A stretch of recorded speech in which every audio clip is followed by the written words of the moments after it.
વલ્લભના વાલા વૈષ્ણવો, જય જય શ્રી ગોકુલેશ. વૈષ્ણવ, ગઈકાલે સત્સંગમાં આપણે જોયું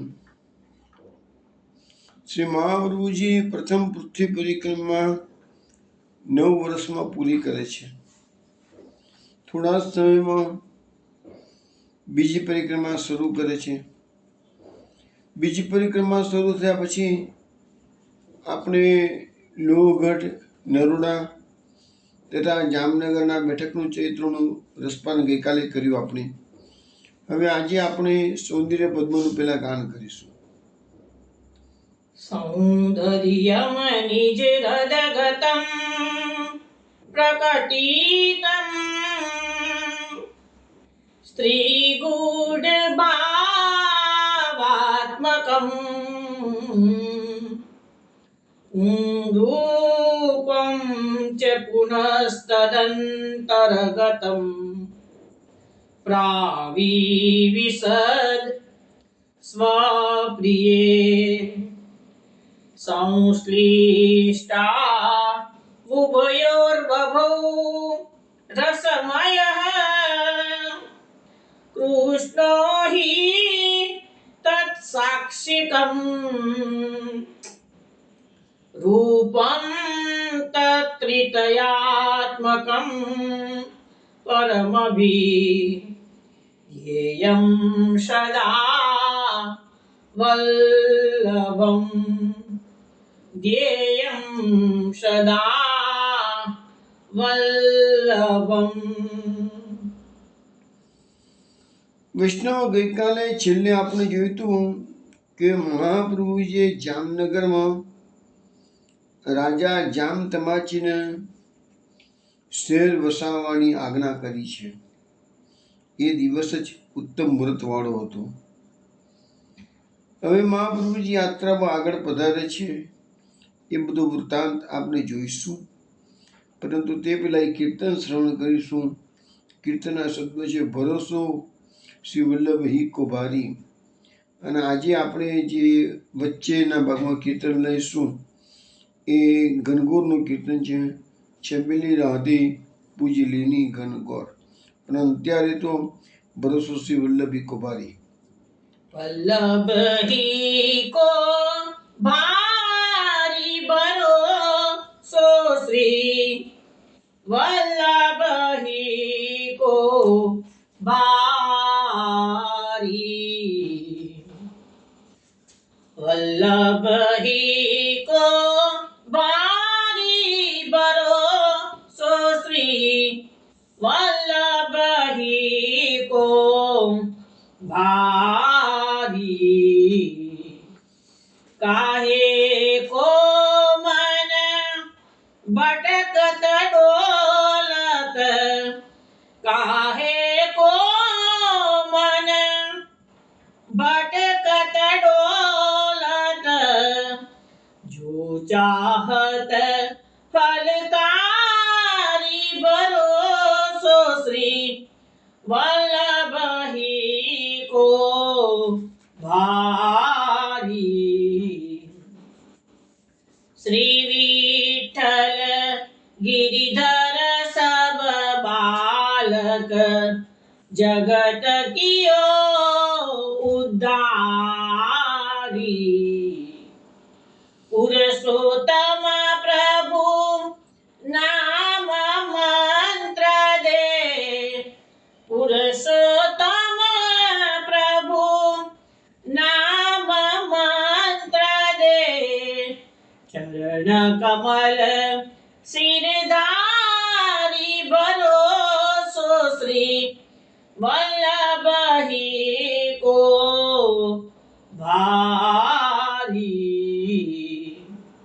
वल्लभ हि को भारी भरोसो श्री वल्लभ हि को, वल्लभ हि को ભારી.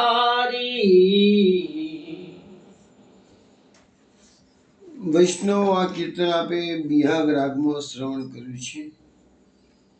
અહીંયા આપણને સમજાવવામાં આવે છે કે શ્રી વલ્લભનો ભરોસો એ જ ભારે છે, એ જ અગત્યનું છે. જેને શ્રી વલ્લભાચાર્યજીના પર ભરોસો પૂર્ણ મૂક્યો છે એને કાહે કોરે મન ભટકટ ડોલટ, એને એના મનને ભટકાવવાની પછી કોઈ જરૂર રહેતી જ નથી. શુક્ર સંસારમાં દોડાદોડી કરવાની જરૂર શું છે મનને? જો ચાહત ફલકારી વલ્લભને ભરોસો રાખ્યો છે તો એ જ ફલકારી આપણને ફલ, જે પુષ્ટિમાર્ગનું પરમ ફલ છે, મહારાજ તામસ ફળ પ્રકરણમાં સમજીશું બધું. તો પરમ ફળ છે એ વલ્લભના કૃપાથી જ આપણને મળશે. શ્રી વિઠ્ઠલ ગિરધર બાળક જગત કેવું ઉદ્ધારી. મહાપ્રભુજીએ એમના સમયમાં તો અનેક જીવોનો ઉદ્ધાર કર્યો છે, પરંતુ ત્યાર પછી પણ એમના વંશની અંદર સ્વવંશે સ્થાપિતા શેષ, તેમના વંશમાં જે શ્રી વિઠ્ઠલનાથ ગુસાઈજી, ગિરધરજી સબ બાળકો બધા થયા છે, એમણે પણ આ જગતના ઉદ્ધારનું કાર્ય આગળ ધપાવ્યું છે. પુરુષોત્તમ પ્રભુ નામ મંત્ર દે, ચરણ કમલ શિરધારી. પુરુષોત્તમ નામના ભગવદી કે છે વલ્લભ પ્રભુએ અમને પ્રભુનું નામ મંત્ર આપ્યું છે. ભગવાનનું નામ મંત્રની દીક્ષા આપણને મહાપ્રભુજીના કારણથી મળી છે, અને માટે અમે એમના ચરણ કમળને અમારા મસ્તકે ધારણ કરીએ છીએ, અને અમને સંપૂર્ણ ભરોસો શ્રી વલ્લભનો ભારે છે. વૈષ્ણવ, હવે આપણે મહાપ્રભુજીની સાથે બીજી પૃથ્વી પરિક્રમા કરી રહ્યા છીએ. ગઈકાલે છેલ્લે આપણે જામનગર હતા ત્યાં સુધીની વાતો શ્રવણ કરી છે. બીજી પૃથ્વી પરિક્રમામાં શ્રી મહાપ્રભુજી પહેલા જે સ્થળો પધારે છે ત્યાં જ કે અમુક સ્થળો બદલાતા રહ્યા છે. મોટે ભાગે તો યાત્રાનો રૂટ લગભગ એ જ રહ્યો છે, પરંતુ માયાવાદીઓ પૂરેપૂરા શરણે આવ્યા નહોતા, એટલે મહાપ્રભુજીએ 3 વખત પરિક્રમા કરી છે. બીજું, અનેક દૈવી જીવોનો ઉદ્ધાર કરવાનો તો એક પૃથ્વી પરિક્રમા ન થયો હોય, બીજી પૃથ્વી પરિક્રમા, ત્રીજી પૃથ્વી પરિક્રમા, એમ અનેક પરિક્રમાઓ કરી છે મહાપ્રભુજી.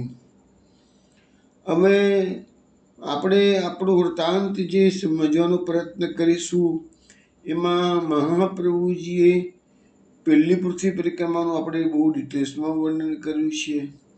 બીજી પૃથ્વી પરિક્રમાના કેટલાક પ્રસંગો ઓલરેડી આપણે પહેલી પૃથ્વી પરિક્રમામાં લઈ પણ લીધા છે, એટલે હું ફરીથી એ પ્રસંગોને રિપીટ નહીં કરું, કારણ કે મેં તમને પહેલાં જણાવ્યું હતું કે પુષ્ટિમાર્ગના જે સાહિત્ય અવેલેબલ છે એમાં ઘણા પ્રસંગો એવા છે, કોઈ પ્રથમ વખત બતાવે છે, કોઈ બીજી વખત બતાવે છે, પણ એનીવે આપણે તો એ પ્રસંગોનું રસપાન કરવું એ જ આપણા માટે અગત્યનું છે. એટલે બીજી પૃથ્વી પરિક્રમાના વર્ણન કરતી વખતે હું ફક્ત સ્થળનું નામ જ બોલીશ, અને કોઈ વિશેષ ઘટના બની હશે તો એનું વર્ણન કરીશ, જે પહેલાં ન આવ્યું હોય તો જ. બીજું, જે વૈષ્ણવ પહેલી પરિક્રમામાં શરણે આવ્યા નથી અને બીજી પૃથ્વી પરિક્રમામાં શરણે આવે છે, તો એ વાત જરા આપણે શાંતિથી વ્યવસ્થિત રીતે જોઈશું. હવે મહાપ્રભુજીએ જામનગરથી મુકામ ઉઠાવી યાત્રા કરતાં કરતાં મોરબી પધારે છે. ત્યાં એક કુંડ પર ઝાડ નીચે એમને મુકામ કરેલો છે, અને આ સ્થળની અંદર વાલો અને બાદો નામના 2 વૈષ્ણવો શરણે આવે. જે વાત તો પણ આવી ગઈ છે, એટલે વાલો અને વાદોની વાત વધારે એવું ડિટેલ્સમાં જતો નથી. એ પહેલી પરિક્રમામાં આપણે શરણે આવી ગયા એમ બતાવી છે, આ લોકો એમ બતાવે છે કે બીજી પરિક્રમામાં શરણે આવે છે. આચાર્યશ્રી ત્યાંથી મોરબીથી અમદાવાદ થઈને સિદ્ધપુર પધાર્યા છે. ગઈ વખતે પહેલી પરિક્રમાના રૂટમાં મોરબી થઈને મહાપ્રભુજી નારાયણ સરોવર પધાર્યા હતા, એવો રૂટ પકડ્યો હતો. મહાપ્રભુજી આ વખતે સીધું જ અમદાવાદથી સિદ્ધપુર પધાર્યા છે. સિદ્ધપુરમાં મહાપ્રભુજી આ વખતે પણ બિંદુ સરોવર પર મુકામ કર્યો છે. પછી ત્યાં ભીમનાથ મહાદેવમાં રહેનારા ચિત્તશ્રુત અને પ્રભા નામના પુત્રાર્થી દંપતી, 2 દંપતીનું નામ આપેલા છે. એ પુત્રની કામનાવાળા હતા, એટલે માટે પુત્રાર્થી કીધું છે. એ આચાર્યશ્રીનો પ્રભાવ જાણીને એમની પાસે આવ્યા છે અને કહ્યું છે કે કૃપાનાથ, અમે પુત્ર મેળવવા માટે ઘણા ઉપાય કર્યા, અને આ વખતે તો મહારુદ્રનું અનુષ્ઠાન પણ અમે સમાપ્ત કરીને આપનો પ્રભાવ જાણીને આપણે શરણે આવ્યા. એ વખતે મહાપ્રભુજીના પધારતા પહેલાં આ દંપતીએ ચિત્તશ્રુત અને પ્રભા એ નામના દંપતીએ મહારુદ્રનું અનુષ્ઠાન કરેલું હતું. આજે પણ તમને કદાચ વૈષ્ણવને ખબર હશે જ કે રુદ્રાભિષેકનું મહત્ત્વ ભલે આપણા પુષ્ટિ માર્ગમાં નથી, પણ શંકર પંથીઓમાં તો ઘણું મહત્ત્વ છે. પર્ટિક્યુલરલી જે લોકોનું જ્યોતિષમાં ચંદ્ર રાહુનો ગ્રહણ યોગ નડતો હોય છે, એને એ લોકો આજકાલ બધા જ્યોતિષીઓ સલાહ આપતા હોય છે કે લઘુરુદ્રીનું આયોજન કરો. એટલે લઘુરુદ્રીનો પાઠ આવે છે, મહારુદ્રીનો પાઠ છે, લઘુરુદ્રીનો પાઠ આવે છે. જળનો અભિષેક શંકર ભગવાન પર સોમવારે બિલપત્રથી કરવાનો હોય છે જળનો, અને એના પાઠનું પઠન થતું હોય છે, તો એને લઘુરુદ્રી કહેવાય. એવું જ આ મહારુદ્રી છે. એટલે જેને સંતતિનો પ્રોબ્લેમ થતો હોય એ લોકો માટે આ મહારુદ્રનું અહીંયા લખ્યું છે અનુષ્ઠાન.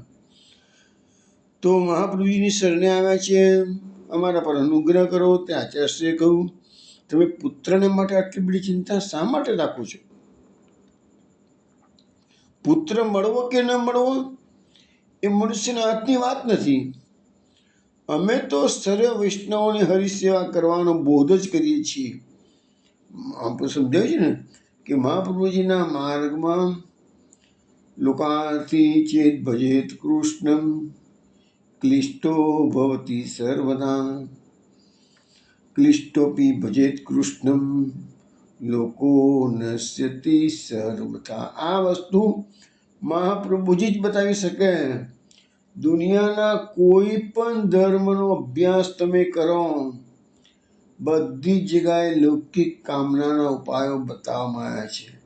એકમાત્ર વલ્લભાચાર્યજીના માર્ગમાં જ લૌકિક કામનાની વાત આવતી જ નથી.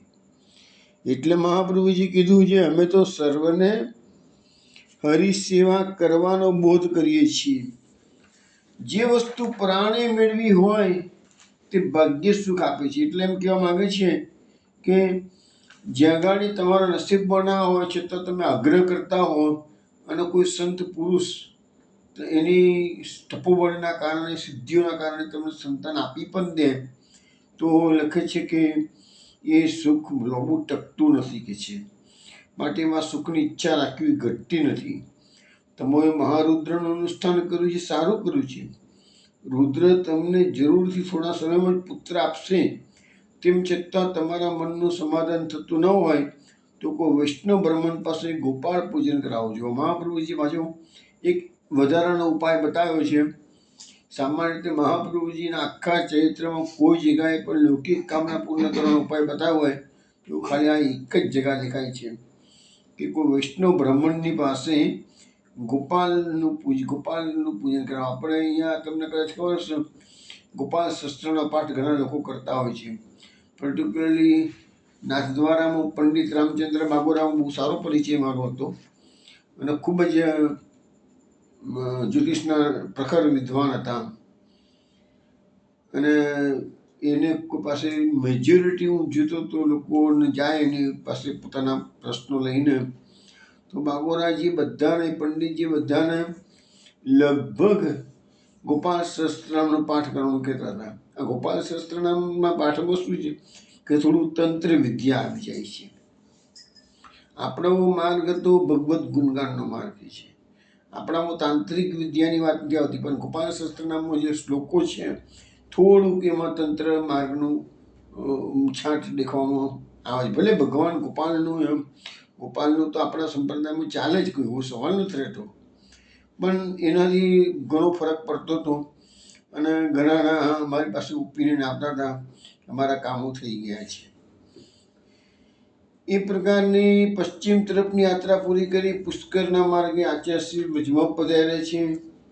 ત્યાં શ્રી ગોવર્ધન, હવે મહાપ્રભુજી પાછા ફરતી બીજી મહાપ્રભુજી 3 પૃથ્વી પરિક્રમામાં વ્રજમાં પધાર્યા છે, અને એ સિવાય પણ મહાપ્રભુજી વ્રજમાં પધાર્યા છે.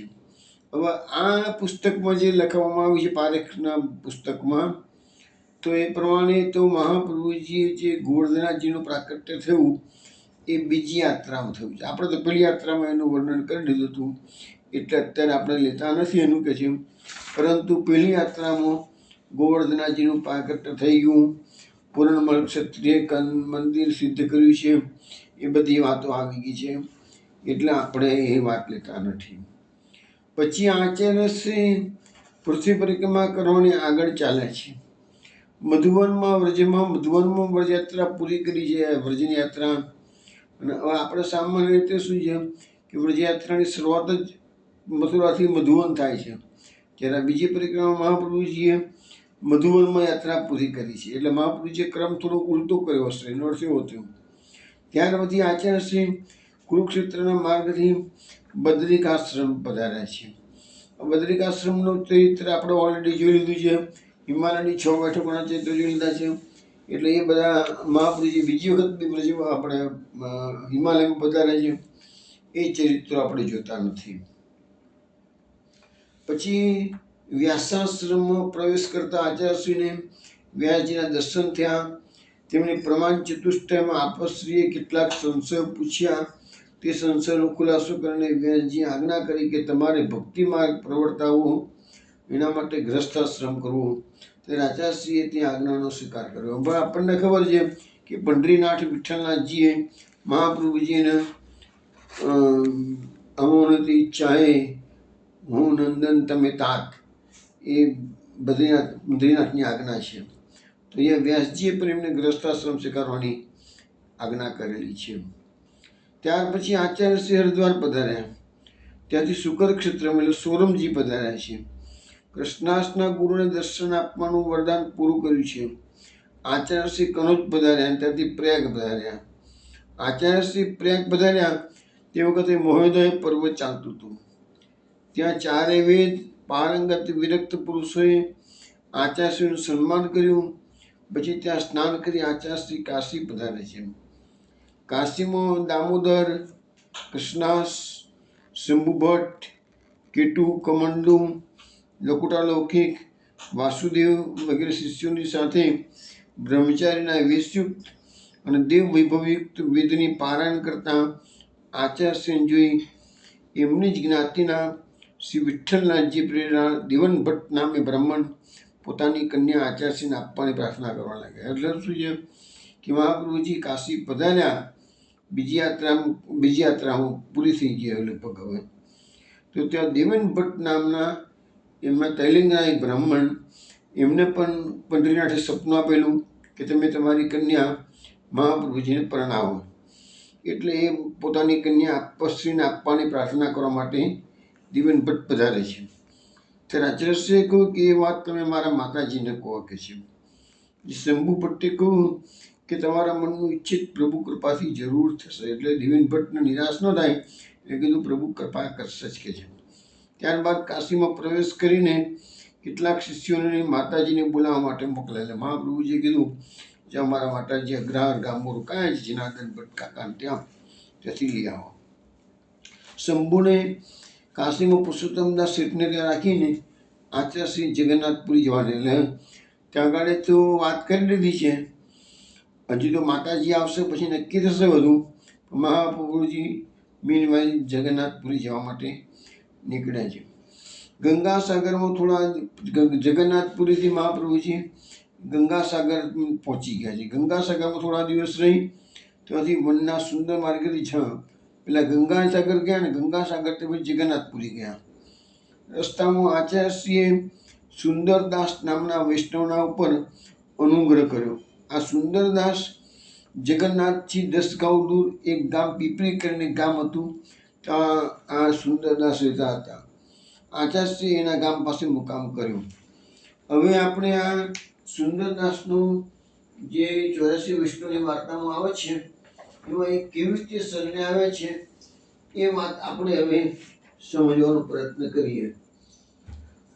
તો સુંદરદાસ અને માધવદાસ આ 2 વૈષ્ણવોને મહાપ્રભુજી પીપળી ગામમાં, જગન્નાથપુરથી નજીકમાં જ આ પીપળી ગામ છે. હું પોતે પણ પીપળી ગામમાં 2-3 વખત જઈ આવ્યો છું. ત્યાં આગળ ઠાકોરજીના રમકડા બહુ સારા મળે છે અને એ પ્રમાણે ત્યાંના જે હોમ બનાવટની ઘર બનાવટની બધી વસ્તુઓ એ લોકોની પુષ્કળ ઘરમાં બધી દુકાનો છે, આગળ દુકાન અંદર ઘર હોય એટલે પુષ્કળ એવા છે, પણ ગ્રહ બનાવટનું કહું બહુ મોટું કામકાજ છે, સરસ કામકાજ છે એ ગામ.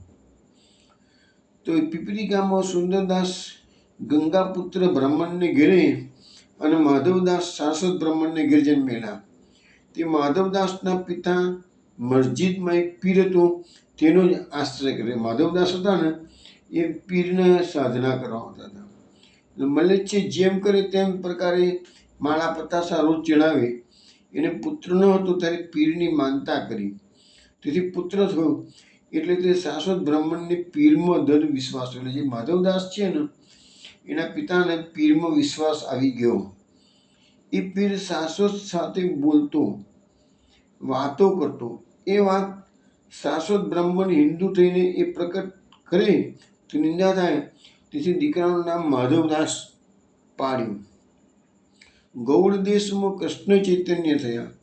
તેમના સેવક માધવદાસને કરાવ્યા, પરંતુ મનમાં ડરતા માધવદાસના પિતાની અને માધવદાસની પીરમાં ઉપરથી એક ઠાકોર રહી રાખ્યા.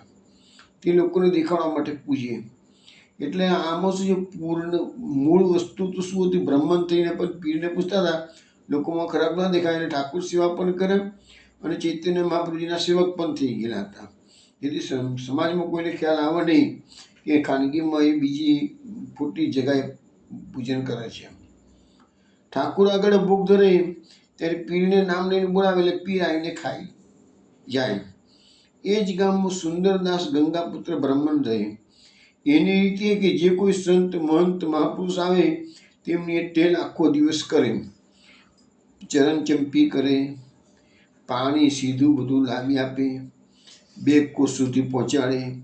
એ પ્રકારે દરેક મહાપુરુષોની સેવા કરે. એક સમય શ્રી આચાર્યજી શ્રી જગન્નાથપુરીમાં પધારે છે. તે પીપરી ગામ પાસે તળાવ પર ઉતર્યા. ત્યાં સુંદરદાસે આવી કૃષ્ણદાસને વિનંતી કરી કે હું આપના ચરણ દાબી આપું, પાણી લઈ આપું, શિવ સામગ્રી જે કહી તો લઈ આવું. હું આ ગામમાં રહું છું. જે કોઈ સંત મહંત મહાપુરુષ આવે છે તેમની ટેલ કરું છું. હું ગંગાપુત્ર બ્રાહ્મણગ્રસ્ત છું, તેથી જે કોઈ સેવા મને બતાવશો તે હું જરૂર કરી શકે છે. ત્યારે કૃષ્ણદાસે કહ્યું કે તું અમારી ચીજ વસ્તુથી દૂર રહેજે. જો તું કશાને અડકશે ને તો અમારી વસ્તુ છુવાઈ જશે. તેથી તું તારા કામે જા, અમારે તારું કંઈ કામ નથી. જો જે કશાને અડકતો નહીં. તે સુંદરદાસે કહ્યું કે મારો શું અપરાધ છે? કશી ટેલ બતાવતા નથી. હું તો જે વૈષ્ણવ હોય તે બધાની ટેલ કરું છું, અને તમે કહો છો કશાને અડકીશ નહીં, તેનું કારણ શું છે? હું તો બ્રાહ્મણ છું. ત્યારે કૃષ્ણદાસે કહ્યું કે ભાઈ તું ભલે બ્રાહ્મણ છે, પણ અહીં તો શ્રી આચાર્યજીનો સેવક હોય એની પાસે જ અમે ટેલ કરાવી છે, એને જ બધું અડકાવી છે. બીજાને અડકેલી વસ્તુ કોઈના કામમાં અમારા કામમાં આવે નહીં. ત્યારે સુંદરદાસ જરા દૂર ઊભા રહ્યા. વૈષ્ણવોએ થોડી થોડી બધી જગ્યા ખોદીને જળ લાવી ચોટી આસન બિછાવ્યું. તેના પર શ્રી આચાર્યજી મહાપ્રભુજી બિરાજ્યા. શ્રી આચાર્યજીનું સ્વરૂપ જોઈ સુંદરદાસ મોહિત થઈ ગયા. પછી કૃષ્ણદાસ ગામમાં જઈ સીધું સામગ્રી લઈ આવ્યા. શ્રી આચાર્યજી મહાપ્રભુજી નાહી રસોઈ કરી, ઠાકોરજીને ભોગ ધરી, પોચે ભોજન કર્યું. સુંદરદાસને દેવી જીવ જાણી પ્રસાદ આપ્યો છે. મહાપ્રસાદ લેતા સુંદરદાસની બુદ્ધિ નિર્મળ થઈ ગઈ. તે સુંદરદાસે શ્રી આચાર્યજીને વિનંતી કરી, મહારાજ આપ સાક્ષાત ઈશ્વર છે, મારો અપરાધ શું છે કે મારી પાસે તમે કશી ટેલ કરાવતા નથી? શ્રી આચાર્યજી મહાપ્રભુજીએ કહ્યું કે અમારી સાથે વૈષ્ણવ છે તે અમારી બધી રીત મર્યાદા જાણે છે. તમને હજી અમારી રીત મર્યાદાની ખબર નથી, તેથી તમારી પાસે ટેલ નથી કરાવી. તે સુંદરદાસે કહ્યું, મહારાજ મને શરણે લઈ જે પ્રકારે મને બતાવશો તે પ્રકારે કશી ટેલ હું આપણે ત્યારે હું ટેલ આપને કરીશ કયા પ્રમાણે. ત્યારે મારા મનમાં સુખ થાય, તેથી મને ચરણ સ્પર્શ તો કરાવો. ત્યાં શ્રી આચાર્ય સુંદરદાસની દીનતા જોઈ. સુંદરદાસને નામ શ્રવણ કરાવ્યું, ચરણ સ્પર્શને અધિકાર આપ્યો. પછી શ્રી મહાપ્રભુજી પોઢ્યા છે. તે સુંદરદાસે આખી રાત પરમ પ્રીતિથી ચરણ સેવા કર્યા કરી. શ્રી આચાર્યજી મહાપ્રભુજીએ 2-4 રાત રહીને કહ્યું, 2-4 વાર રાત્રે કહ્યું, સુંદરદાસ હવે તમે સૂઈ રહો. તો સુંદરદાસે વિનંતી કરી, મહારાજ સુવાનું તો રોજ છે, પરંતુ આપની સેવા મને ક્યારે મળશે? પછી સવાર થયું ત્યારે સુંદરદાસે શ્રી આચાર્યજી મહાપ્રભુને દંડવત કરી વિનંતી કરી, મહારાજ આપ કૃપા કરીને મારે ઘેર પધારો, મારી સ્ત્રીનો અંગીકાર કરો. પછી શ્રી આચાર્યજી મહાપ્રભુ સુંદરદાસને ઘેર પધાર્યા. આપે સ્નાન કરી રસોઈ કરી. સુંદરદાસને કહ્યું કે સુંદરદાસ સ્ત્રી સહિત તું નાહીને આવ. પછી આચાર્યજીએ સુંદરદાસને બ્રહ્મ સંબંધ કરાયું, સ્ત્રીને નામ સંભળાયું, નિવેદન કરાયું. પછી સુંદરદાસને ઘેર લાલજી ઠાકુર હતા, તેમણે પંચામૃત સ્નાન કરાવી, પોતે ભોગ ધર્યો. પછી પોતે ભોજન કરી સુંદરદાસને સ્ત્રી સહિત જૂઠું મહાપ્રસાદ આપ્યો. પછી 2 દિવસ સુંદરદાસને ઘેર રહી પુષ્ટિ માર્ગની બધી રીત બતાવી. આપ તો શ્રી જગન્નાથજીના દર્શને પધાર્યા. સુંદરદાસ હવે ઠાકોરજીની સેવા કરવા લાગ્યા. હવે આ સુંદરદાસને માધવદાસ નામના એમના મિત્ર હતા, એની સાથે વાત થઈ. થોડી વાર પહેલાં પીરની વાત કરતા હતા. એની સાથે બહુ સ્નેહ હતો. તેથી સુંદરદાસે મનમાં વિચાર્યું કે આ માધવદાસ શ્રી આચાર્યજી મહાપ્રભુનો સેવક થાય તો એ પણ કૃતાર્થ થઈ જાય, એનો બધો અન્યાય છૂટી જાય. પછી સુંદરદાસે માધવદાસ આગળ શ્રી આચાર્યજી મહાપ્રભુજીની ઘણી બધી વાતો કરી. માધવદાસને કહ્યું કે શ્રી આચાર્યજી મહાપ્રભુના સેવક થાવ તો આ જન્મમાં જ તમે કૃતાર્થ થઈ જશો. શ્રી આચાર્યજી મહાપ્રભુજી સાક્ષાત ભગવાન છે. ત્યારે માધવદાસે કહ્યું કે મારે તો જે કંઈ છે તે કૃષ્ણ ચૈતન્ય છે. તો સુંદરદાસ ચૂપ કરી રહ્યા. બંને જણામાં સ્નેહ બહુ હતો. પછી શ્રી આચાર્યજી મહાપ્રભુજી શ્રી જગન્નાથજીના દર્શન કરીને કેટલાક દિવસ ત્યાં રહીને પુરુષોત્તમપુરજી પાછા પધારે છે. ત્યારે ફરીથી સુંદરદાસને ઘેર ઉતર્યા, સ્નાન કર્યું, પાકી સામગ્રી કરી, ઠાકોરજીને ભોગ ધર્યો. તે સમયે માધવદાસ સુંદરદાસના ઘેર આવે છે. સુંદરદાસની પાસે બેઠા છે. એટલામાં સમય તો શ્રી આચાર્યજી મહાપ્રભુજી ભોગ સરાવ્યા. તે માધવદાસે મહાપ્રસાદનો થાળ તો ભરેલો જ રહ્યો. શ્રી આચાર્યજી મહાપ્રભુજી આ ભોજન કરી પૂર્યા. ત્યારે માધવદાસે સુંદરદાસને કહ્યું કે તારા ગુરુ શ્રી આચાર્યજીના હાથે શ્રી ઠાકોરજી આરોગતો તો છે નહીં કે છે. મેં તો મહાપ્રસાદનો થાળ આખો ભરેલો જ રહ્યો છે કે છે. મારા ઘરમાં તો હું ઠાકોરજીને જે ધરું છું તેમાંથી એક કોડીઓ પણ રહેતો નથી. મારા ઠાકોરજી તો બધું ખાઈ જાય છે. સુંદરદાસે કહ્યું કે કશું રહેતું નથી તો તમે શું ખાઓ છો? માધવદાસે કહ્યું કે અમારા ઘરમાં અમે થોડું જુદું મૂકી રાખીએ છીએ કે છે, વધારે બનાવવા એ, અને થોડુંક અમે ઠાકોરજીને ધરાવીએ છીએ. એમાંથી અમે કશું ખાઈ શકતા નથી કારણ કે ઠાકોરજી બધું ખાઈ જાય છે કે છે. સુંદરદાસે કહ્યું કે આ વાતનો ઉત્તર તમે પાછલા પોરે આવજો ત્યારે તમને હું કહીશ કે છે. પછી માધવદાસ ઘેર ગયા. સુંદરદાસે સ્ત્રી સહિત મહાપ્રસાદ લીધો. પછી આચાર્યજી મહાપ્રભુજી પોઢીને ઉઠ્યા. સુંદરદાસે શ્રી આચાર્યજી મહાપ્રભુજીએ કહ્યું, મહારાજ એક માધવદાસ શાશ્વત બ્રાહ્મણ છે. તે કહે છે કે હું ઠાકોર આગળ ધરું છું તે બધું મારા ઠાકોર ખાઈ જાય છે. એમને થાળમાં કશું રહેતું નથી. શ્રી આચાર્યજી મહાપ્રભુજીએ કહ્યું કે મૂર્ખ છે, એના ઘરે તો ભૂત આવીને ખાઈ જાય છે. શ્રી ઠાકોરજીનો હાથ લાગે તે વસ્તુ ક્યારેય ઘટે નહીં. એ માધવદાસ દૈવી છે અને એનો ઉદ્ધાર કરવાનું તમારા મનમાં આવ્યું છે. તેથી હવે એને શરણે લઈ વૈષ્ણવ અવશ્ય કરીશું. ત્યારે સુંદરદાસ પ્રસન્ન થયા. પછી માધવદાસ સાંજે આવ્યા. શ્રી આચાર્યજી મહાપ્રભુજી માધવદાસને પાસે બોલાવીને કહ્યું, માધવદાસ તારા ઘરે ઠાકોરજી બધી સામગ્રી ખાઈ જાય છે? ત્યાં માધવદાસે કહ્યું, હા, કશું રહેવા દેતા નથી, થાળમાંથી બધું જ ખાઈ જાય છે. એવા મારા ઠાકોરજી છે. શ્રી આચાર્યજી મહાપ્રભુજી કહ્યું, કાલે સવારે તું જ્યારે ભોગ ધરે ત્યારે પહેલાં મને ખબર કરજે, અમે પણ જોઈએ તો ખરા. માધવદાસે કહ્યું, કાલે સવારે આપને ખબર કરીશ. પછી માધવદાસ ઘેર ગયા. સવાર ઉઠ્યા, રસોઈ કરી. શ્રી આચાર્યજી મહાપ્રભુજીને કહ્યું કે મહારાજ પધારો. શ્રી આચાર્યજી મહાપ્રભુજી મંદિરના દ્વાર પર જઈને ઊભા રહ્યા. પછી માધવદાસે થાળમાં બધી સામગ્રી ધરી. શ્રી આચાર્યજી મહાપ્રભુજીને દેખાડી કહ્યું, હવે હું ભોગ ધરું છું, જુઓ. ત્યારે શ્રી આચાર્યજી મહાપ્રભુજી કહ્યું, ધરો કે છે. માધવદાસ ઠાકોર આગળ એ ધરીને પીરનું સ્મરણ કર્યું. પીરની વાત તો કોઈને કરતા જ નથી ને, એ લોકો એમની ખાનગી વાત હતી. પીરનું સ્મરણ કર્યું. એ પીર ભૂત હતો તે આવ્યો. મંદિર પાસે આવતા શ્રી આચાર્યજી મહાપ્રભુજીને જોઈ એ અગ્નિથી બળવા લાગ્યો. શ્રી આચાર્યજી મહાપ્રભુજીને કહ્યું કે આજે હું ભૂખે મર્યો. ત્યાંથી આચાર્યજી મહાપ્રભુજી ભૂતને કહ્યું કે આજ સુધી તે ખાધું, તે તો ખાધું, આજ પછી તું ક્યારેય હવે આવીશ નહીં, ફરી અહીંયા આવીશ તો ભસ્મ થઈ જશે કહે, માટે જે ચાલો જા. ત્યારે પી રડતા રડતા ભાગી ગયો. પછી સમય થયો ત્યારે માધવદાસે બોક્સરાવ મંદિરમાં ગયા. તો જઈને જુએ છે તો થાળમણી બધી જ સામગ્રી જેમની તેમ ભરેલી છે. ત્યારે માધવદાસે શ્રી આચાર્યજી મહાપ્રભુજીને કહ્યું, આજે તમે અહીં આવ્યા તે મારા ઠાકોરજી આરોગ્ય નહીં ભૂખ્યા રહ્યા. શ્રી આચાર્યજી મહાપ્રભુજીએ માધવદાસને કશું કહ્યું નહીં. પોતે ચૂપચાપ સુંદરદાસને ઘેર પધાર્યા. તો રસોઈ કરી, ઠાકોરજીને ભોગ ધર્યો, મહાપ્રસાદને પૂટ્યા. પછી બધા વૈષ્ણવ અને સુંદરદાસે મહાપ્રસાદ લીધો. પછી રાત પડી ત્યારે માધવદાસ સૂતા. એટલા મધરાત થઈ ત્યારે શ્રી ઠાકોરજીના અનુચરો આવી માધવદાસને ખાટલામાંથી ઊંધો નાખી તેઓને મારવા લાગ્યા. ત્યારે માધવદાસે કાલાવાલા કરી કહ્યું, તમે મને શા માટે મારો છો? ત્યારે અનુચરોએ કહ્યું કે શ્રી આચાર્યજી તો ભગવત સ્વરૂપ છે, તેમને તે કહ્યું કે તમારા આવવાથી મારા ઠાકોરજી ભૂખ્યા રહ્યા, તેથી તને મારીએ છીએ. તારે ઘેર જે ભૂત ખાઈ જાય છે તે પીરનો તે આશ્રય કર્યો છે, જેને તું નિત્ય બોલાવે છે, તે શ્રી આચાર્યજી મહાપ્રભુજીની હાજરીમાં એ પ્રેત અગ્નિથી બળવા લાગ્યો, તેથી ભાગી ગયો. તારા ઠાકોરજી તો આટલા દિવસમાં આજે જ આરોગ્યા છે. માધવદાસે કહ્યું કે મેં શ્રી આચાર્યજી મહાપ્રભુનું સ્વરૂપ જાણ્યું નહીં, તેથી કહ્યું હવે સવારે હું આચાર્યજીનો અપરાધ ક્ષમા માગીશ. હવે તમે મને ન મારો.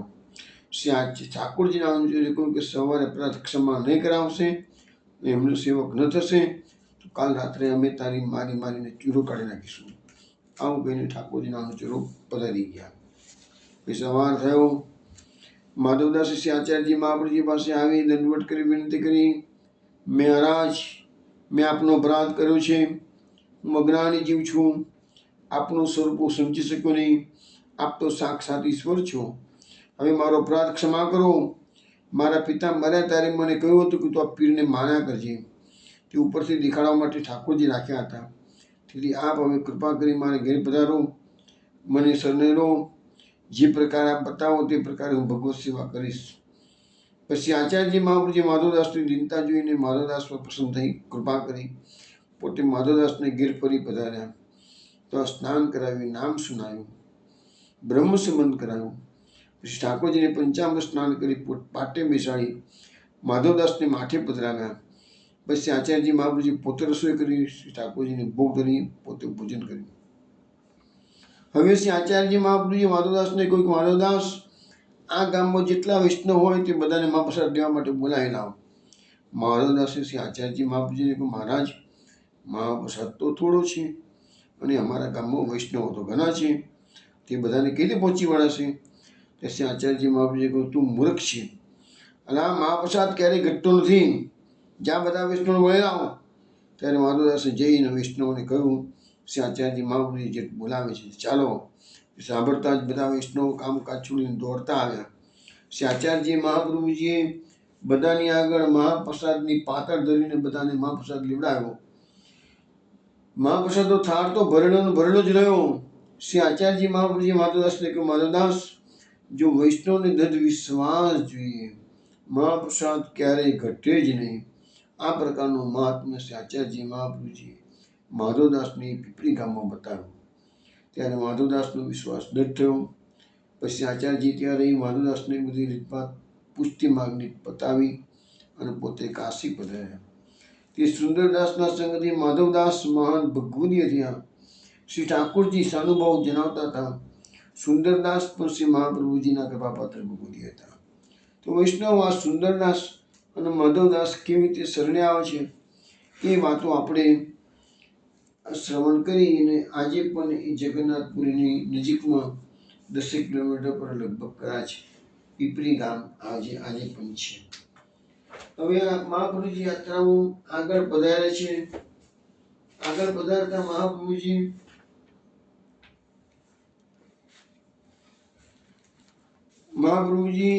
જગન્નાથપુરીમાં થોડા દિવસ રહ્યા. પછી મહાપ્રભુજીએ આગળની યાત્રામાં એક ગામના તળાવ પર મુકામ કર્યો. તે તળાવ પર નાનકડું ડેરું હતું. તેમાં શ્રી ઠાકોરજીનું સ્વરૂપ હતું. અને ગામના તમામ લોકો શાક્ત હતા એટલે દેવી ભક્ત હતા. તેથી તે સ્વરૂપને દેવીનો પોશાક પહેરાવ્યો હતો. આચાર્યની દ્રષ્ટિ આ ઠાકોરજીના ઉપર પડી ત્યારે તેમને સ્વરૂપ પ્રાચીન લાગ્યું. પછી આચાર્યશ્રીએ દેવાલયમાં જઈ ચૂંદડી કાઢી નાખી, ધોતી પહેરાવી અને પાગ પહેરાવ્યો. અને આ જે સ્વરૂપની વાત અત્યારે આપણે કરી રહ્યા છીએ એ જ આ વડોદરાના કલ્યાણરાજી ઠાકોરજી. હવે એના માટેનું આપણે વાર્તા સાહિત્યમાં એ ગામની અંદર 3 વૈષ્ણવો રહેતા હતા. એ દેવી ભક્ત હતા. મહાપુરુષની કૃપાથી એ 3 જણા પછી વૈષ્ણવ બની ગયા છે. એ વાત આજે આપણે કરીશું. એ 3 વૈષ્ણવના નામ છે બાબા વેણુ, કૃષ્ણદાસ અને યાદવેન્દ્રદાસ. બાબા વેણુ એક શાશ્વત બ્રાહ્મણને ઘેર જન્મ્યા. તે 23-24 વર્ષના થયા. બાબા વેણુ અને કૃષ્ણદાસ બંને આપસમાં પરમ મિત્ર હતા, સાથે જ રહેતા. યાદવેન્દ્રદાસને ઘેર ખાનપાનનો સંકોચ હતો, તેથી યાદવેન્દ્રદાસ બાબા વેણુની ખવાસી ટહેલ કરતા હતા. બાબા વેણુ એ દેવીના ઉપાસક હતા, દેવીને સ્વરૂપને જાણતા. એક દિવસે શ્રી કલ્યાણરાજી ઠાકોરજીએ બાબા વેણુને સપનામાં કહ્યું કે હું કલ્યાણી દેવી છું, આ ગામના તળાવમાં છું, તું મને બહાર કાઢ, મારી પૂજા કર. સવારે આ વાત બાબા વેણુએ પોતાના મિત્ર કૃષ્ણદાસને કહી. પછી બંને જણ તળાવમાં બેઠા. આખા તળાવમાં છાતી બરાબર પાણી હતું. બધે ખોળતો બાબા વેણુના હાથમાં શ્રી કલ્યાણરાજી આવ્યા. બાબા વેણુએ તળાવમાંથી બહાર આવી તળાવ ઉપર જ ઘરમાં જે દ્રવ્ય હતું તેમાંથી એક નાનકડું મંદિર બનાવી દેવીના ભાવથી દેવીની સ્થાપના કરી. કારણ કે આખું ગામ જ દેવી ઉપાસક હતું ને, એટલે ઠાકોરજી પણ દેવીના ભાવથી પૂજવા લાગ્યા બધા. કલ્યાણી દેવી નામ ધારણ કરવામાં આવ્યું. ગામના લોકો દેવી જાણીને માનતા. બાબા વેણુ, કૃષ્ણદાસ, યાદવેન્દ્રદાસનો ગુજારો એમ જ થતો. આમ કરતાં 5 વર્ષ વીતી ગયા.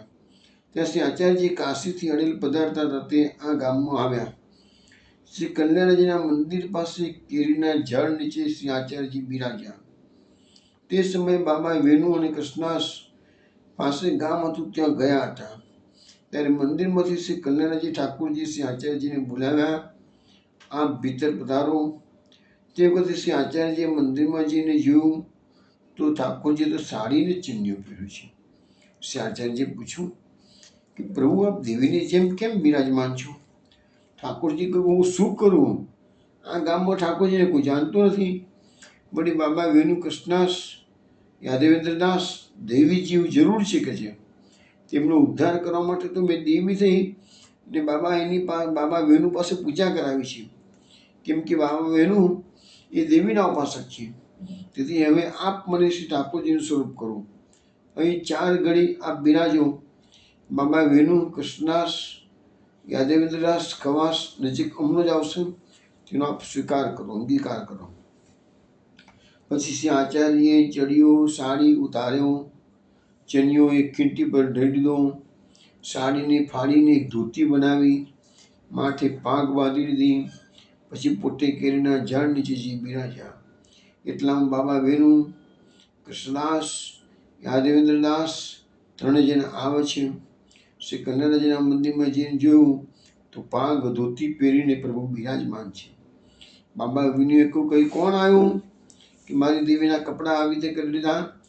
ત્યારે કલ્યાણજીએ કહ્યું કે મને હવે અડકશો નહીં, હું તો કલ્યાણજી ઠાકોરજી છું. બાબા વેણુએ કહ્યું ઠાકોરને તો આ ગામમાં કોઈ માનતું નથી, વળી મારો શું અપરાધ છે કે અડકવાની ના પાડો છો? શ્રી કલ્યાણજીએ કહ્યું કે કેરીના ઝાડ નીચે શ્રી આચાર્યજી મહાપુરુષજી બિરાજે છે, તેમનો તું સેવક થઈને આવ. વળી ગામના લોકો ઠાકોરને માનતા નથી, તે તારે અને અમારે ગામના લોકો સાથે શી નિસ્બત છે કે છે? જા તારા ઘરમાં 700 રૂપિયા નીચે કોઠામાં દાટા છે તે કાઢીને મારી સેવા પૂજા કરજે, પરંતુ હવે તમે જઈને શ્રી આચાર્યજીના સેવક થઈ આવો. ત્યારે 3 જણા શ્રી આચાર્યજી પાસે આવીને કહ્યું મહારાજ અમને સેવક કરો. શ્રી આચાર્યજીએ કહ્યું કે 3 જણ તળાવમાં નાહી આવો. ત્યારે 3 જણા તળાવમાં નાહી આવ્યા. શ્રી આચાર્યજી પાસે આવ્યા. શ્રી આચાર્યજીએ ત્રણેયને નામ સુનાવી નિવેદન કરાવ્યું. પછી શ્રી આચાર્યજીએ બાબા વેણુને કહ્યું, હવે તમે એક કામ કરો, કલ્યાણજી પ્રભુને તમારે ઘેર લઈ જઈ છાની રીતે સેવા કરો, કોઈ ગામમાં જાણે નહીં. વળી આ કલ્યાણજીના મંદિરમાં કોઈ દેવીને બેસાડી કોઈને રાખી દો જે પૂજા ચલાવશે. તમે દેવીની પૂજાનું કોઈ લેશો નહીં કહે છે. શ્રી ઠાકોરજીને ભોગ ધરો તો ત્રણે જણ લેજો. બાબા વેણુએ કહ્યું, મહારાજ આપ મારા ઘેર પધારીને 2 દિવસ રહી જેવી સેવાની શીખવાડશો કૃપા કરીને તે પ્રકારે હું સેવા કરીશ. આ ગામમાં તો કોઈ જાણતું નથી. પછી આચાર્યજી કલ્યાણજીને પધરાવી બાબા વેણુને ઘેર પધાર્યા છે. તો બાબા વેણુના ઘરમાં નીચે કોઠામાંથી 700 રૂપિયા નીકળ્યા. બાબા વેણુના ઘરમાંથી 700 રૂપિયા નીકળ્યા. તે લાવીને આચાર્યજી આગળ ધર્યા. આચાર્યજીએ કહ્યું કે અમારે રૂપિયા કામના નથી, એ તમને આપ્યા છે. તમે શ્રી ઠાકોરજી મદદ વિશ્વાસ થાય તેથી પ્રભુએ તમને આપ્યા છે, માટે તમે રાખો. પછી આચાર્યજી 4 દિવસ સુધી રહી શ્રી કલ્યાણજી પ્રભુને પંચામૃત સ્નાન કરાવ્યું. બાબા વેણુ અને કૃષ્ણાષ્ટમ માટે પધરાવ્યા. બધી પુષ્ટિ માર્ગની સેવા રીત શીખવી. પછી આજ્ઞા કરી, શ્રી ઠાકોરજી તમે આજ્ઞા કરે તેમ કરજો. આ રીત સમજાવી પોતે અડેલ પધારે છે. પછી બાબા વેણુ અને કૃષ્ણાષ્ટમ મળીને સેવા કરવા લાગ્યા. યાદવ ખવાસ સગડી ઉપરની તેલ કરતા. બાબા વેણુએ એક બ્રાહ્મણને 5-10 રૂપિયા આપીને દેવીને ત્યાં બેસાડી પૂજા સોંપી દીધી. એ બ્રાહ્મણ પસંદ થઈ સેવા કરતો, ગામની જીવિકા હતી તે ખાતો. બાબા વેણુ અને યાદવ ખવાસના તો કોઈ સગા રહ્યા નહીં. મર્યા પછી કૃષ્ણાસને 2 ભાઈ હતા. તે અડેલા આવી શ્રી આચાર્યજી પાસે નામ પામ્યા, સાધારણ વિષ્ણુ થયા. આમ ઘણા દિવસ વીત્યા. શ્રી ગોવર્ધનધર પ્રકટ થઈ ગોવર્ધન પર બિરાજ્યા. શ્રી ગુસાઈજી સેવા કરતા હતા. આ સાંભળીને બાબા વેણુ, કૃષ્ણાસ અને યાદવ ખવાસને મન થયું કે શ્રી ગોવર્ધનધરના દર્શન કરીએ. બાબા વેણુ હૃદયના નેતૃત્વ જોતા શ્રી ગોવર્ધનધરના સ્વરૂપનું દર્શન કરતા. કૃષ્ણાસને હાથે પોત વિરહ હતો કે લીલામાં મારી પ્રાપ્તિ ક્યારે થશે. તે કીર્તન ગાઈ ગુજારો કરતા.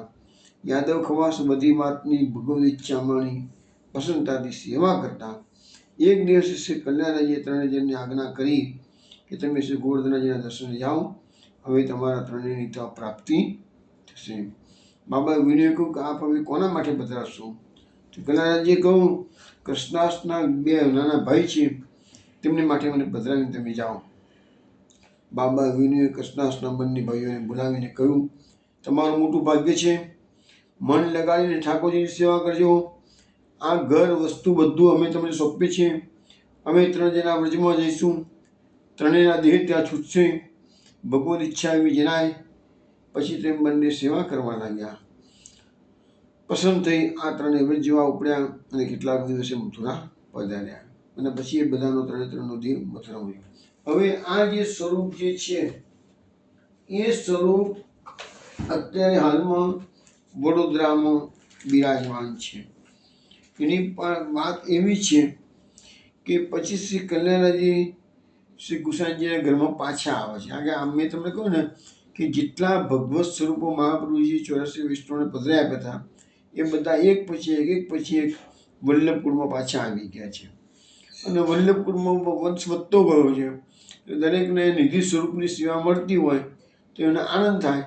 એટલે પછી આવી રીતે આ નિધિ સ્વરૂપો ગમે તે વલ્લભપુરના બાળકના ભાગમાં આવવા લાગ્યા. હવે ભાઈઓના ભાગ પડ્યા અને આ કલ્યાણજીનું જે સ્વરૂપ છે એ હકીકતમાં તો ચતુર્થ કુમાર ગોકુલનાથજી પાસે આવ્યું હતું. પરંતુ છઠ્ઠા ઘરનો ઝઘડો એ દિવસોમાં ઘણો મોટો થયો હતો અને છઠ્ઠા લાલજી યદુનાથજી હતા. યદુનાથજીના ભાગમાં બાલકૃષ્ણજી જે સુરતમાં અત્યારે બિરાજે છે એ ગયા. એમને નાનું સ્વરૂપ હતું ને એટલે એમની સેવા કરવામાં મન માનતું નહોતું. એટલે પછી એ બધી વાત આપણે ડિટેલ્સમાં નથી જતા, ટૂંકામાં કહું છું. છેવટે પછી યદુનાથજીએ ગોકુલનાથજી આ ઝઘડો શાંત કરવા માટે યદુનાથજીના માટે આ કલ્યાણજી પધરાવી આપ્યા. ને કલ્યાણજી વર્ષો સુધી તો વ્રજમાં શેરગઢ કરીને જગા છે, યાત્રા કરતા આવે છે, ત્યાં બિરાજ્યા. પછી સંવત 1967ની સાલમાં કલ્યાણરાયજી વડોદરામાં ગોસ્વામી શ્રી ગિરધરલાલજી મહારાજજીના માથે પધાર્યા છે. અને ત્યાં એ વખતે દાઉજીનું મંદિરમાં, ત્યાં દાઉજીના મંદિરમાં બિરાજે છે. આ સિવાય તેમની સાથે શ્રી ગોપીનાથજી, શ્રી ગુસાઈજીના સેવ્ય સ્વરૂપ, કપૂરરાયજી શ્રી મહાપ્રભુના સેવ્ય બિરાજે છે. આ બધા સ્વરૂપો આજે પણ કલ્યાણજીના મંદિરમાં બિરાજે છે. 84 વૈષ્ણવ પૈકી દામોદર દાસની માતા વીરબાઈએ જે સેવેલા એ કપૂરરાયજી પણ અહીંયા કલ્યાણજીના મંદિરમાં બિરાજે છે. હવે આ કલ્યાણજીના મંદિરમાં આ સ્વરૂપ શેરગઢથી વડોદરા પધાર્યું, એ કેવી રીતે પધાર્યું હતું એની બધી વાત સત્સંગમાં પહેલાં આપણે થઈ ગયેલી છે, એટલે અત્યારે હું એની ડિટેલ્સમાં ચર્ચા કરતો નથી. હવે મહાપ્રભુજીની આ પૃથ્વી પરિક્રમા બીજી પણ પૂરી થઈ ગઈ છે. મહાપ્રભુજીની પૃથ્વી પરિક્રમા પૂરી થઈ એટલે મહાપ્રભુજી કાશી આવે છે. અત્યારે આપણે હવે એક પેલા કીર્તન ગણગોળનું બાકી છે એ લઈ લઈએ છીએ.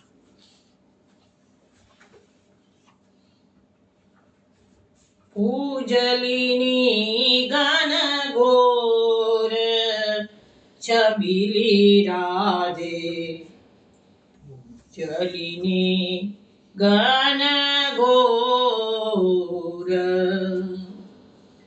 પૂજલિની ગાન ગોર છબીલી રાધે, પૂજલિની ગાન ગોર, લલિતા વિશાખા સબ મિલી નિકસી, લલિતા વિશાખા સબ મિલી નિકસી, आई वृषभान की पोर छबीली राधे, पूजलिनी गान गोर, सगन कुंज गवरवान नीको, मिल्यो नंद किशोर, नंददास प्रभु आए अचानक, नंददास प्रभु आए अचानक, घेर लिए चहुओर छबीली राधे, पूजलिनी गान गोर, पूजलिनी गान गोर छबीली राधे, पूजलिनी गान गोर. વૈષ્ણવ આ કીર્તન આપણે નૂર સારંગ રાગમાં શ્રવણ કર્યું છે. નંદાસજી સમજાવે છે આપણને કે છબીલી રાધે પૂજ્યલીની ગણગોળ. આજે સુંદર રાધાજીએ ગણગોળનું પૂજન પૂર્ણ કર્યું છે. લલિતા વિશાખા સબ મિલે નિકસી આઈ વૃષભાન કી પોર.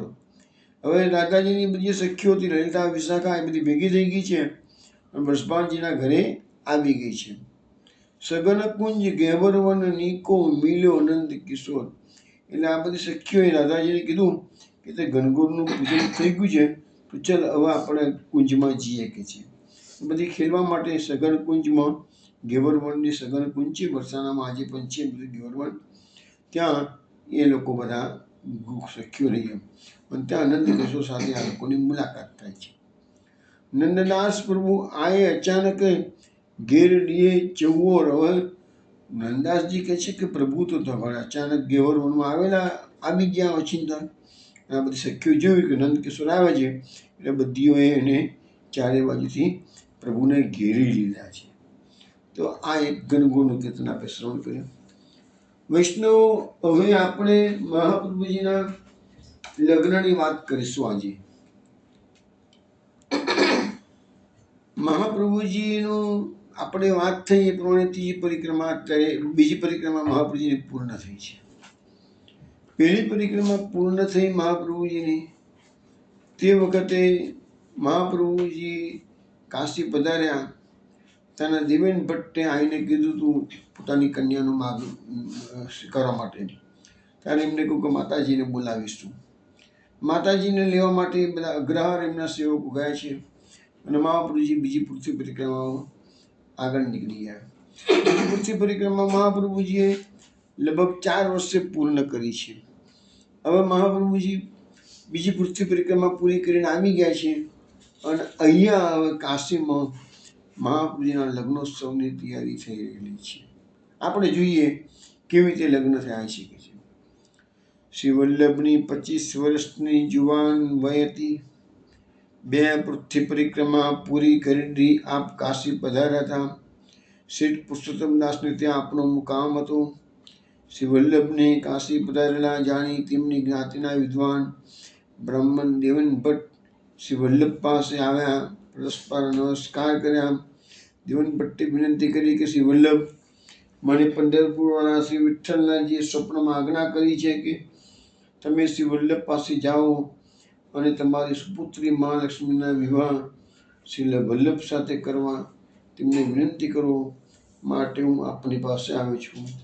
આપ મારી વિનંતી સ્વીકારી મારી દીકરીનું પાણી ગ્રહણ કરો. આ વાત ઓલરેડી પ્રથમ પરિક્રમા અને બીજી પરિક્રમાની વચ્ચે થયેલી હતી અને ફરીથી અત્યારે બીજી પરિક્રમા કરીને પાછા ફરીથી યાદ કરાવી દીધું.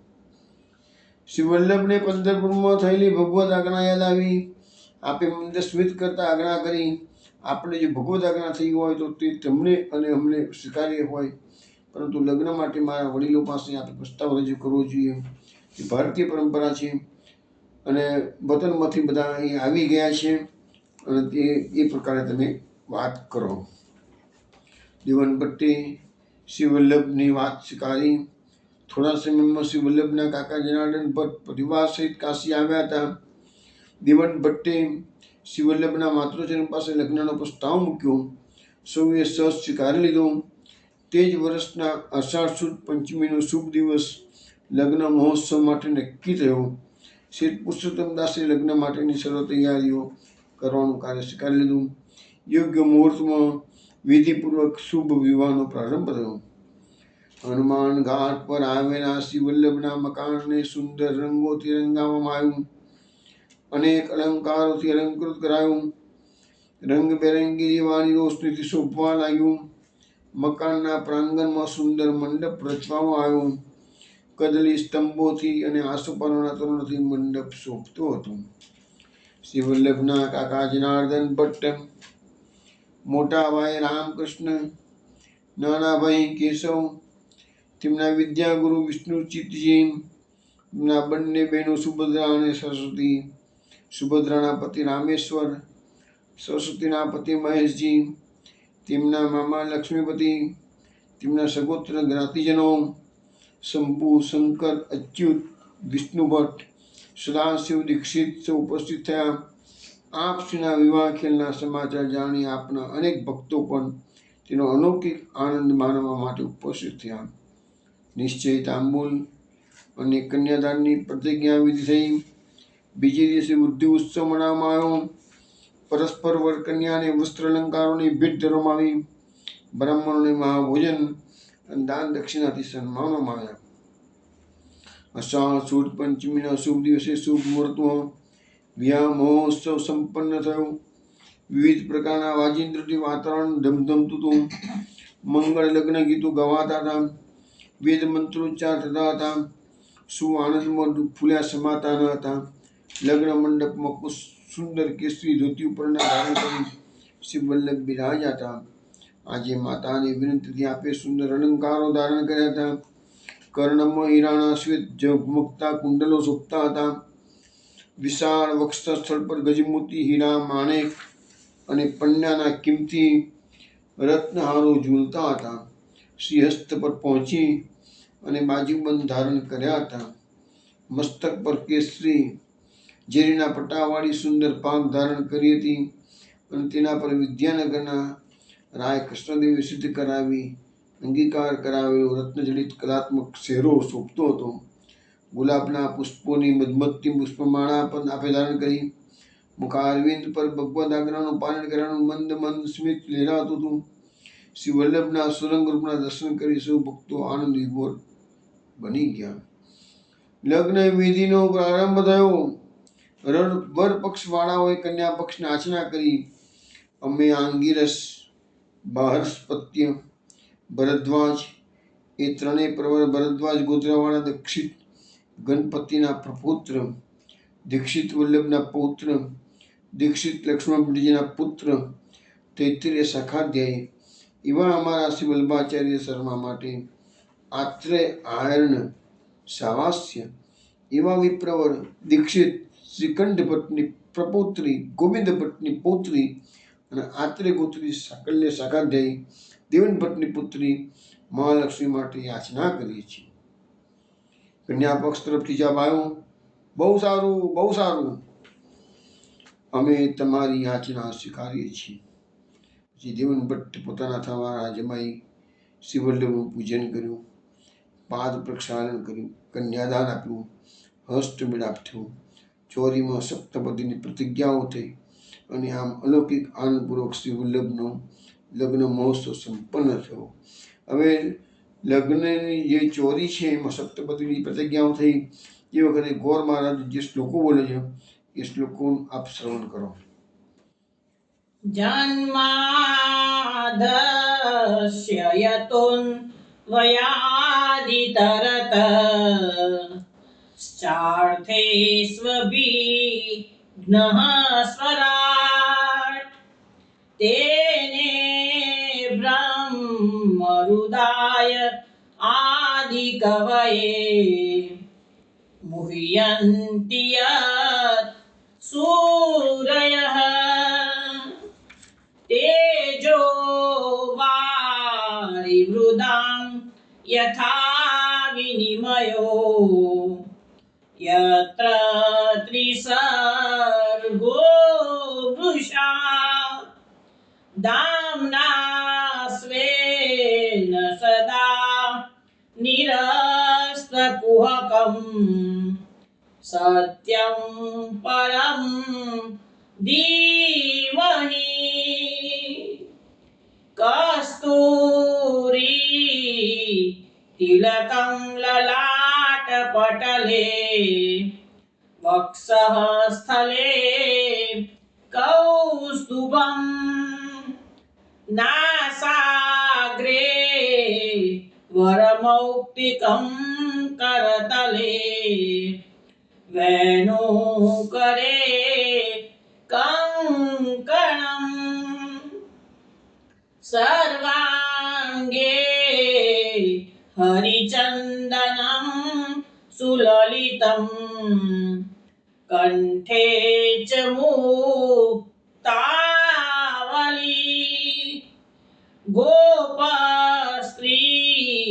પરિવેષ્ટિતો વિજયતે ગોપાલચૂડામણી ગંગા સિંધુ સરસ્વતી ચ યમુના ગોદાવરી નર્મદા કાવેરી સરયુ મહેન્દ્રતનયા સરમન્વતી વેદિકા ક્ષિપ્રાવેત્રવતી મહાસુરનદી ખ્યાતા ગયા ગંડકી પૂર્ણા પૂર્ણજલૈ સમુદ્ર સરિતા કુર્યાત સદા મંગલમ કુર્યાત સદા મંગલમ. વર કન્યા સાવધાન, કન્યા બદરાઓ સાવધાન. લક્ષ્મી કૌસ્તુભ પારિજાત तकसुरा धन्वन्तरीस् चन्द्रमा गावः कामदुधा सुरेश्वर गजाम् प्रम्बादि देवाङ्गना अश्वः सप्तमुखः सुधा हरिधनु संकोविदं चाम्बुजे रत्नानीति चतुर्दश प्रतिदिनं कुर्वतु वो मंगलम। वरकन्या सावधान। કન્યા પધરાવો સાવધાન। વૈષ્ણવો આ રીતે સપ્તપદીની પ્રતિજ્ઞાઓ થઈ, મંત્રોચ્ચાર વિધો મંત્રોચ્ચાર થયો છે। અલૌકિક આનંદપૂર્વક શ્રી વલ્લભનો લગ્ન મહોત્સવ સંપન્ન થયો। શ્રી વલ્લભ આજથી ગ્રસ્ત આશ્રમી થયા। મહાપ્રભુજીનો જે બ્રહ્મચર્ય આશ્રમ અહીંયા પૂરો થયો છે। હવે ગ્રસ્તાશ્રમ અંગીકાર કરી, ગ્રસ્તના બધા ધર્મોનો સ્વીકાર કરી આપે અગ્નિહોત્ર વ્રત ધારણ કર્યું। આપ 6 માસ સુધી પરિવાસે પછી કાશી બિરાજ્યા। હવે ત્રીજી પૃથ્વી પરિક્રમામાં મહાપુરુષ જવાના છે, પણ આપણે કાલે બધો વૃત્તાંત લઈશું। હવે બીજી વસ્તુ છે કે આ લગ્નની જે બેઠક છે ને એ હમણાં જ આપણા જાગૃતિ બેન છે ને કાશી જ્યાં છે પંચગંગા કાશીમાં આજે પણ એ જગ્યા છે, એ બેઠક છે ને એમાં સેવા પ્રકાર ચાલે છે। ગંગાના કિનારા પર જ છે આ પંચગંગા ઘાટની બેઠક છે। તો બિંદુ માધવના મંદિરની બાજુમાં જ છે બેઠક। જ્યારે બી જવાનું થાય વિષ્ણુ જજો। અને ત્યાં એક સુંદર ચિત્ર છે જ્યાં મહાપ્રભુજી અને મહાલક્ષ્મીજી બંને ટોપલામાં બિરાજમાન છે। તો હું જાગૃતિબેનને કહું છું તો આપણા ગ્રુપ પર એ ચિત્ર મૂકશે, દરેક વિષ્ણુને ખ્યાલ આવશે એ દિવસોમાં મહાપ્રભુજીના લગ્ન કેવી રીતે સંપન્ન થયા હતા એ ચિત્ર પરથી થોડોક તમને આઈડિયા આવશે। ચલો વિષ્ણુ, બાકીની વાતો હવે કાલે 8 વાગે રાત્રે મળીશું ત્યારે કરીશું। જય શ્રી ગોકલેશ, જય શ્રી ગોકલેશ, જય શ્રી ગોકલેશ।